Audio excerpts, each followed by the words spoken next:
সন্তানের ঘরে ফেরার অপেক্ষা ফুরালো প্রায় বছর কুড়ি পর। রাজনৈতিক নিপীড়নের দরুন দেশান্তরী হয়ে যে জীবন বেছে নিতে হয়েছিল তারেক রহমানের, সে জীবনেও ছিল মা ও মাটির ডাক। এবং তারেক রহমান সেই ডাক শুনলেন বৃহস্পতিবার রাতে বগুড়া শহরের আলতাফুন্নেসা মাঠে। পরমাত্মীয়কে বরণ করতে ভোর থেকেই অপেক্ষা ছিল বগুড়াবাসীর। এ অপেক্ষা শুধু নিজেদের সন্তানের জন্যই ছিল না, ত্রয়োদশ সংসদ নির্বাচনে বিএনপি মনোনীত প্রার্থী তারেক রহমানের জন্যও অপেক্ষা ছিল বগুড়া ৬ আসনের নেতাকর্মীদের।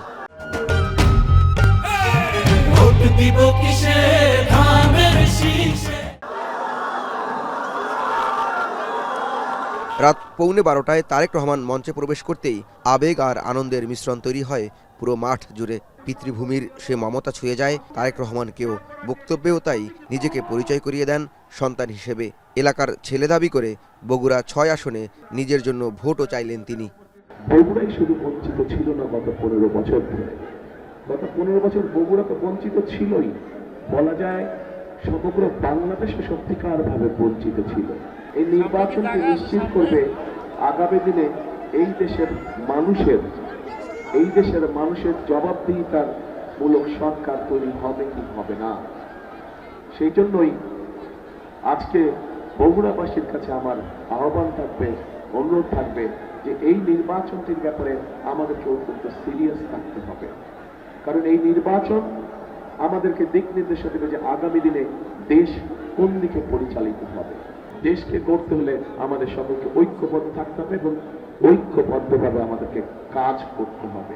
আমরা কাজ না করলে আমাদের দেশকে আমরা গড়ে তুলতে পারবো না। পুরো বক্তব্য জুড়েই ছিল বগুড়ার স্মৃতিচারণ। সরকার গঠন করতে পারলে বগুড়াকে সিটি কর্পোরেশন ঘোষণা, জেলায় বিশ্ববিদ্যালয় প্রতিষ্ঠা সহ অন্যান্য ন্যায্য দাবি গুরুত্ব দিয়ে বিবেচনা করার প্রতিশ্রুতি দেন তারেক রহমান। এই দুর্নীতিকে নিয়ন্ত্রণ করতে হবে এবং দুর্নীতিকে নিয়ন্ত্রণ করার মাধ্যমে আমাদেরকে দেশকে সামনের দিকে এগিয়ে নিয়ে যেতে হবে। কাজেই প্রিয় ভাই বোনেরা, আগামী দিনে আল্লাহ চাইতে আমরা সরকার গঠন করলে শুধু নিজের এলাকার কথা চিন্তা করলে চলবে না। সমগ্র বগুড়াবাসীকে নিজের জেলার সাথে সমগ্র দেশের কথা চিন্তা করতে হবে। এর আগে বাদ মাগরিব নওগাঁর এটিএম মাঠে নির্বাচনী জনসভায় যোগ দেন তারেক রহমান। নওগাঁর ভাগ্য উন্নয়নের প্রতিশ্রুতি দেওয়ার পাশাপাশি প্রত্যাশিত বাংলাদেশ গড়তে ঐক্যবদ্ধ থাকার আহ্বান জানান তিনি।